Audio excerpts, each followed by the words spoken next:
this is Shweta. Welcome to my classes. Today we will be dealing with the adsorption isotherm. So let us understand the definition of adsorption isotherm. So the variation in the amount of gas adsorbed by the adsorbent with the pressure at constant temperature can be expressed by the means of a curve termed as adsorption isotherm. So what are these adsorption isotherms? Means they are the curves or they are the graphs which are being obtained by plotting what? You're plotting what? Your amount of gas adsorbed on the adsorbent. This is the amount of gas X. Okay, this is the mass of the adsorbent. In detail we will learn in the next adsorption isotherm. But just meanwhile you remember X by M I am taking it as a adsorbed gas by the adsorbent.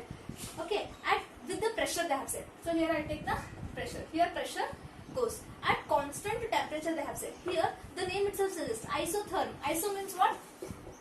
Iso means same. Like therms means like temperature. So you are keeping temperature constant. You are keeping what? Temperature constant. This is important. So you are keeping the temperature as constant and you are obtaining the curves. So these curves, like you might get like curves like this. Okay. So you can get many curves like various temperatures. Say T1, T2, T3 at any temperatures you might get the curves like this. These are called as adsorption isotherms. Clear? Now let us learn the FREUNDLICH adsorption isotherm. So in 1909, so in the year 1909, FREUNDLICH, the name of the scientist is FREUNDLICH adsorption isotherm. What he did is he gave the relationship between the quantity of gas absorbed by the unit mass of solid adsorbent and the pressure at particular temperature. So what he did is he gave an empirical equation. So which was that? It was X by M is equal to Kp raised to 1 by N. This was the empirical relationship which was given by FREUNDLICH. Okay, so what this X by M means? Think that this is your adsorbent. Okay, this is your adsorbent and some amount of gas is a adsorbent. This is your adsorbate. So this is your adsorbate and it is your adsorbent. So certain amount of gas is being adsorbed on the surface. Now what I do? Whatever this X is there, now this is X. This is the X. It is what? It is the amount of gas adsorbed. It is the amount of gas adsorbed, or you can take it is the amount of adsorbate on the mass which is being adsorbed on the mass of adsorbent. I will take the mass of adsorbent as M. Whatever your adsorbent is there now, the mass of that I am taking it as M. So X by M means what? It is the extent of adsorption. You can define X by M as an extent of adsorption. Means how much amount of gas, that is X amount of gas is adsorbed on M amount of adsorbent. That is indicated by X by M. And how about K and N? So K and N are constants here. K and N are your constants. Clear? And how about P? P is nothing but your pressure. So P is nothing but your pressure. So this is what these all signify. So this is the FREUNDLICH adsorption isotherm graph. So here you can see X by M. What is this? This is the amount of gas M. This is the amount of gas adsorbed on M mass of the substance, isn't it? And here P, your pressure varies here. And this is the graph which you are obtained. Here it has been divided into 3 regions. Here you can see a straight line, isn't it? Then there is a little like curve here. Then it goes on again. It forms a straight line which is parallel to your x-axis.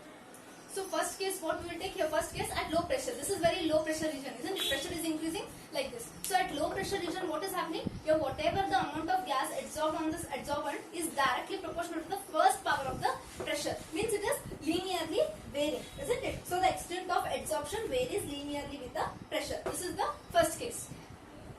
Now second case is what? At higher pressure region. So this is low pressure region and this is high pressure region. So as your pressure increases now, so your whatever the adsorption is there now, it will be independent of pressure. So I have given P raised to 0. Anything raised to 0 will be 1, isn't it? So anything raised to 0 will be 1. So here in this case what happens at high pressure region, it depends independent of pressure. Why? Because think that earlier this is your adsorbent, so your solid will come, one of the solid will come, again as your pressure increases your solid will come.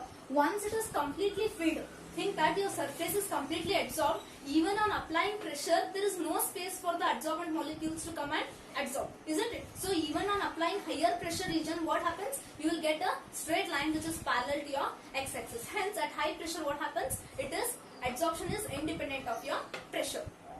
Now third case is what? At moderate pressure region, means here intermediate. You can see, so we can divide this into like three regions here. Okay, this is low pressure, this is high pressure, and this is moderate. Or you can tell this as a intermediate or moderate. Okay, at moderate pressure what happens? Whatever your adsorption is there, it will be directly proportional to the pressure raised to power 1 by n. Now we will move on to the validity of Freundlich adsorption isotherm. You know already the equation, isn't it? What is that equation? X by m is equal to Kp raised to 1 by n. This is the equation, isn't it? Now what we will do? We will take log on both sides. So what it will be? Like log of x by m is equal to log of Kp raised to 1 by n. So LHS remains same. Log of x by m is equal to. Now how it is looking like? Log m into n. So how you can take? Log m plus log n. You know this rule now? So log m into n is nothing but log m plus log n. So what we are doing? So you are taking log k plus log of p raised to 1 by n. Clear? Again one we have to apply. Log m raised to n. It is nothing but n log m. So how it is looking? Log m raised to n. You can write it as n log m. Okay. So this is the simplified form. So log x by m is equal to log k plus 1 by n log p. Clear? Now how it is looking? We have to compare this equation with the equation of straight line. That is what? Y equal to mx plus c. Clear? Now what we need to do? We have to verify this. So to verify what we will do? To verify this, we will plot a graph. So how? Y axis should be log x by m and your x axis should be log p, and this is m and this is your c. How we will do the graph? I'll plot here. So your y axis should be log of x by m. So your y axis should be log of x by m. It goes like this. And your x axis, see, this is your comparison. Okay, this you have to compare with this, and only log k is constant, only one term is there. This should be your c. So m is what? 1 by n, and x is what? Log p. So here your log of p varies. And how about your c and this? So you know that it is a straight line equation, isn't it? It is a straight line equation with the intercept c. So what I'll do? I'll take one straight line with the intercept c. Okay. So c is the intercept, that is nothing but log k. So now c is equal to log k. Clear? So if you take any slope, then what should be the slope? M is slope, isn't it? So if you take any slope here, so any triangle, if you take slope, then slope will be what? Slope will be equal to m. This is your slope m. So m will be equal to 1 by n. So m will be equal to 1 by n. Now clearly we can see that if 1 by n equal to 0, then x by m will be equal to constant, isn't it? So when n by n equal to 0, x by m equal to a constant. That is, x by m is equal to a constant. Clear? If 1 by n equal to 0. So if 1 by n equal to 0, then this whole term will be 0. Then your whatever x by m will be there, it will be definitely a constant.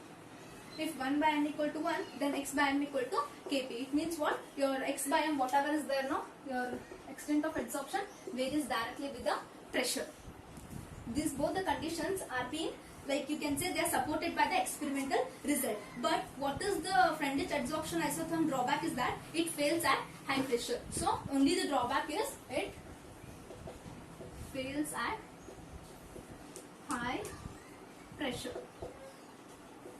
Okay, this is the only drawback. This completes Freundlich adsorption isotherm. I hope you understood. If you are new to the channel, please do subscribe and tap the bell icon to get notified. Thank you.